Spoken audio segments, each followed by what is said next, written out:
Welcome my dear viewers in the guide number 317 on our channel. At the beginning, we thank you for over 4,000 subscriptions.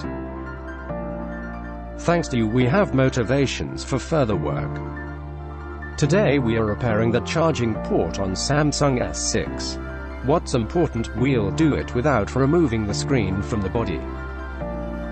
We will not be replacing the entire flex belt but only a USB connector.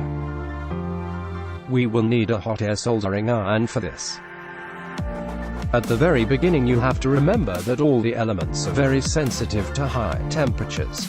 For this reason, the screen underneath as well as the plastic elements around the flex tape should be very carefully protected against damage. Not to tempt fate, you can also disassemble the battery. But we decided to leave the battery and secure it.